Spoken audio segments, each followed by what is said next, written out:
Welcome back to Breaking Waves. It's early March in this episode, and we are in Banderas Bay, Mexico, exploring its beautiful little nooks and crannies, sailing, surfing, spearfishing, and catching up on boat work after sailing all the way down from Canada. Our goal is to combine surfing and sailing. So 4 years ago, we bought our 41-foot sailboat and taught ourselves to sail in some of the trickiest waters in Canada. We put a lot of work into restoring her back to her former circumnavigating self, and 7 months ago, our first offshore passage! We head offshore and are finally living our dream. But this week, we booked ourselves a slip at Paradise Resort and Marina and are hunkering down to upgrade our dinghy system. Good morning, my favorite people. We are getting our dinghy packed up, getting Bruce ready, and we're gonna hop in the dinghy and do a little cruise down the marina here. Apparently there's crocodiles just down there. We're gonna go check them out. We have to put our dinghy up on deck just to get it out of the water. The marina water is really gross here. Come along, I want to see crocodiles. Do you want to see a crocodile? Are you gonna get eaten by a crocodile? Excuse me, Bruce, get out of the way! Get out of the way!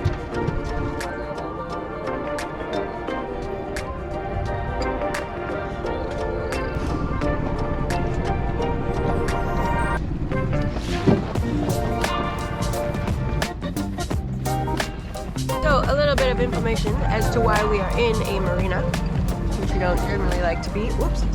We try to be out at anchor most of the time. But my parents are coming and Ben's parents are coming, and so we wanted to be able to leave the boat to go spend some time with them comfortably and not worry about it. Also, there's some jobs that we're hoping to do. We are hoping to install some dinghy Davits. I have to fix the head and I don't know, other jobs that are just easier to do when you're in a marine. So yeah, just a combination of reasons. We're hoping to be off the dock all of March.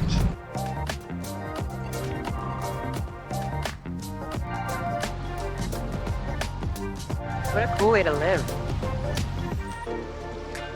There are some massive iguanas in here, like in the mangroves, and kingfishers everywhere.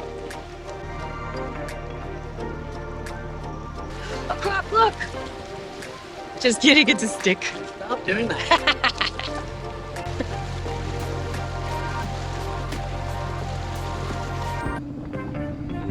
Spooky. Yeah, the crocodile hunters. I scared shitless. I'm actually really scared. I'm literally afraid of everything. All the time.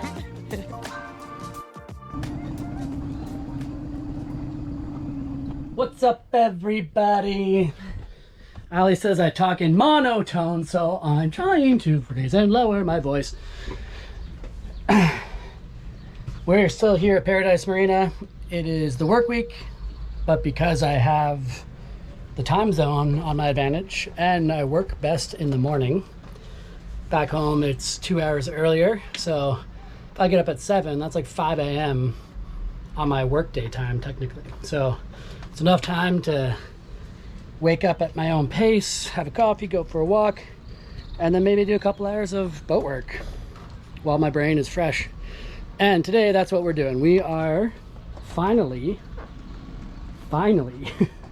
going to go ahead and start the install of our dinghy davits. They're called Kingston Anchor.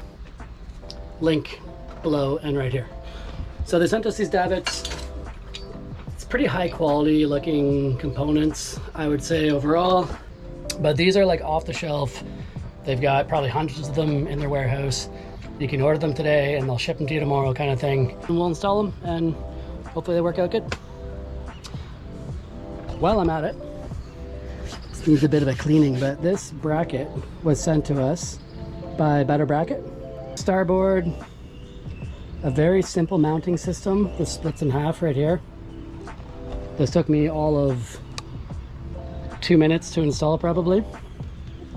But yeah, we've had this Outboard Brackket on since Oceanside, California, which is, we're getting on better part of a half a year now.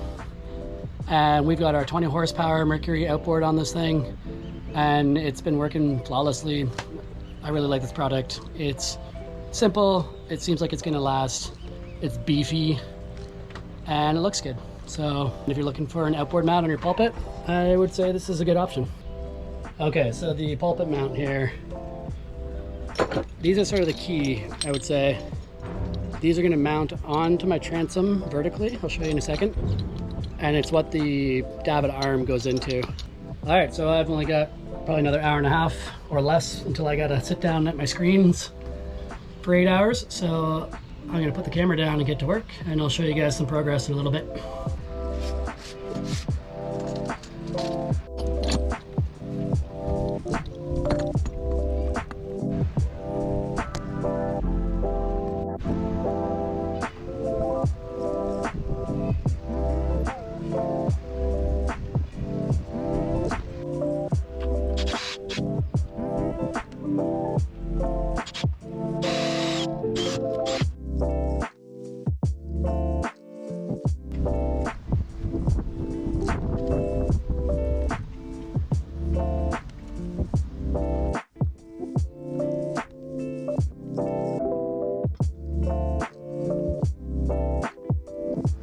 This is looking cool though.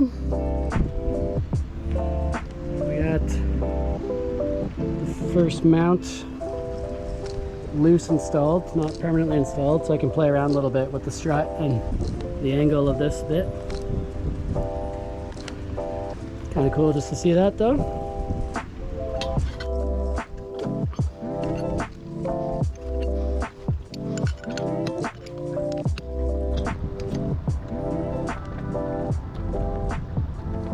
So I gotta say, so far I'm quite liking these Davits. They go together very intuitively, pretty simple install. They seem to be high quality. I think they look good too. I think they look nice. So yeah, so far so good. We'll see what happens when we actually use them and try to hoist our gigantic dinghy over here. But yeah, hopefully they're beefy enough and you don't have to be like a hero to lift it out of the water. There are a couple reasons why we chose Paradise Marina, but one of them is because slip users can use the resort amenities. So after a day full of boat jobs and editing, Ben and I can grab a drink at one of the bars or restaurants, walk Bruce on the beach, and then head to the pool or hot tub to cool off. Not a bad way to finish off a productive day. Just want to hang out.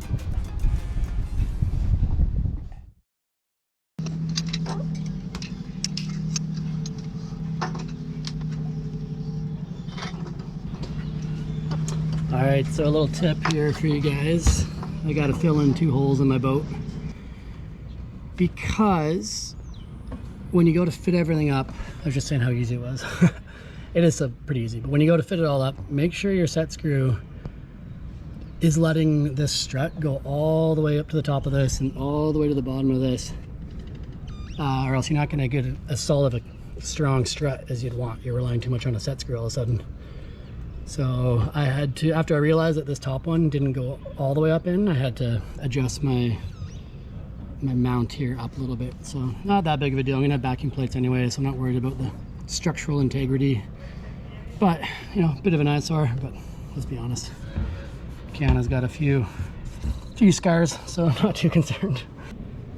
Should be just enough to clear the swim platform. It'll rub a little bit on the way up, but I'd rather that and have the dinghy nice and high off the water than to have them the other way around further out and the dinghy way off the swim grid, but only about half as high up. The next day, Ben was back at it, repeating the same tasks for the second davit arm and strut. Meanwhile, I was organizing dinghy chaps for our slowly melting dinghy. I had planned to make these myself, but the dinghy was degrading so quickly in the sun that we bit the bullet and paid someone to have it done in a few days, rather than me taking about a week. Note to anyone heading south, protecting your dinghy should be done sooner rather than later. It was surprisingly challenging to find somebody that could make our dinghy chaps in the area, as everybody seems to be fully booked up. So we found Ezekiel, who did a very good job of our dinghy chaps in about 3 days, and he wasn't even that expensive. Also on my list was trying to fix our toilet for what seemed like the 100th time. There's not a whole lot of footage, as I didn't really want to gross you out with the amount of human waste I had to deal with, but also, if I'm being honest, there were quite a few tears. So, Covered in human shit. she's covered in human shit. The saga is as follows. Number 1. Our inlet valve breaks off of our original toilet, and since it's from the 80s, we have to replace it with a whole new toilet, which we did with an electric Jabsco model. 2. Our water intake won't turn off, so I buy and install a solenoid. 3. Now things aren't going down. It must be a clog, so I replace all the outlet hoses. Gross, but this has to solve it. I mean, what if I don't want to live the way you live? Oh, don't be ridiculous, Andrea. Everybody wants this. The cry tally is 1. 4. Shit, now the Y valves are leaking and nasty, so we better replace them too. 5. What the heck, now no water is coming in again. Brief pause for cry number 2, before taking the entire thing apart again, because it must be the water pump inside the macerator. Also, gross. 6. Macerator is fine. Put everything back together again to find out that our brand new Y valve leaked onto our electrical cables, frying our brand new switch. Cry number 3, as this means I have to continue to pee in a bucket, and I'm not sure at this point which is more dehumanizing, this or sitting in a hole, sweating, and being covered in human waste. 7. Replace solenoid and pray to God that nothing else breaks. Did you get it? I think so. I'm almost afraid to say that I did because it's been such an...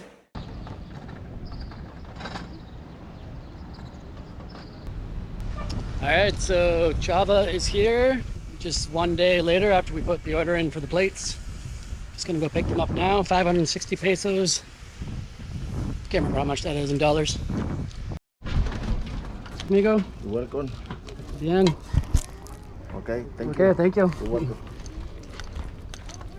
All right, there we go. Nice looking backing plates. 1/8 thick. Allie's working away on another episode for y'all. Jamie from Parlay is pressure washing the deck. I got my plates for the Davits. It's a good day. Do you think I could lift it? The dinghy? You're gonna need the winch, as will I. But at least on this side, the engine side. That's good. Congrats. Oh baby. Oh yeah! Yeah! It's the spot. It's weird to mount these on the outside. Oh, How that would look. See, there's internal structure like right about here.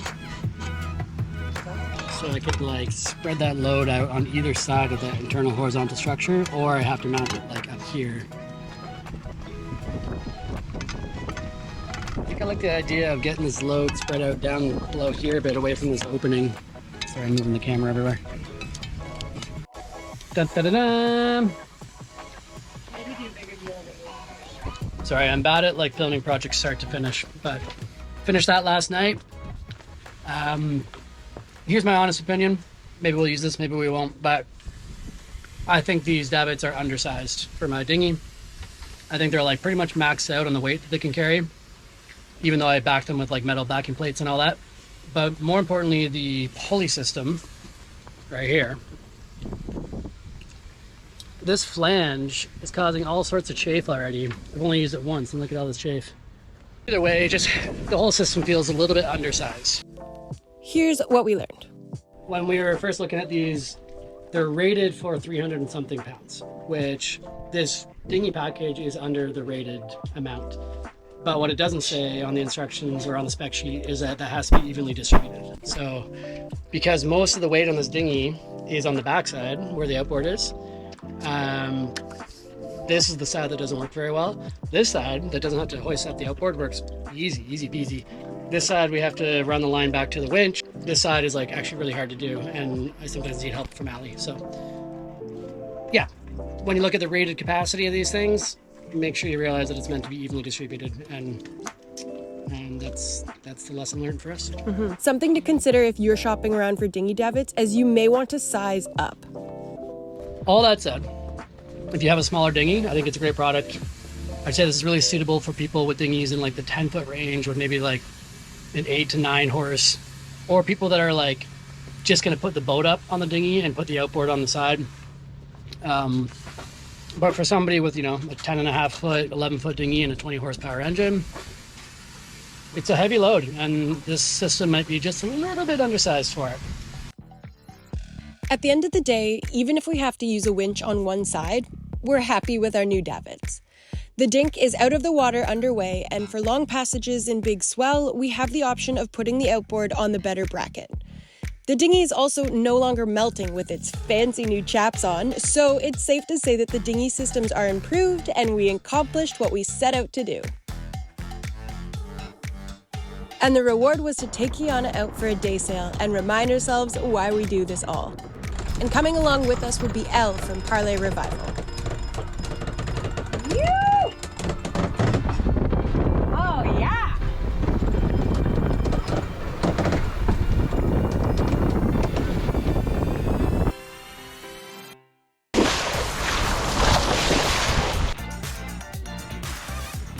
So far, so good. It's not really moving around too much, and it's pretty roll right now. So good. Wind in my hair. I feel like Allie and I are both, the boat's in decent shape, and like we've done some projects lately so we can actually use the boat comfortably. But B, with all of our friends getting ready to go to South Pacific and knowing that that's probably our plan for next year. We were out for lunch today, and there was like all these like South Pacific shots on the TV, and we're just getting like so excited. Making me really feel good about the decision to do what we're doing and have the boat here and have that in the next plan. It's a trip of a lifetime. It's an absolute trip of a lifetime, and I'm starting to be very excited for it. And I'm still appreciating where we are now. Like, where we are now is amazing and super cool too. But just looking forward to what's coming. We put a lot of miles under the keel on the way down from Canada, and Kiana had been starting to look a little rough around the edges. But it was so nice to have her back to being comfortable to live on and to start working on upgrades rather than fixing broken systems. Only a couple more upgrades to go, and there won't be anything left that we could want. And won't that be a good feeling? Shout out to our new patrons who have joined us this week: Jeff Bach, Chris Rail, Georgios, and Temper Chaco. Building Bluebird.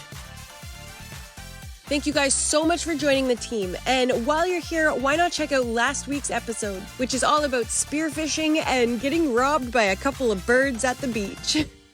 See you next time.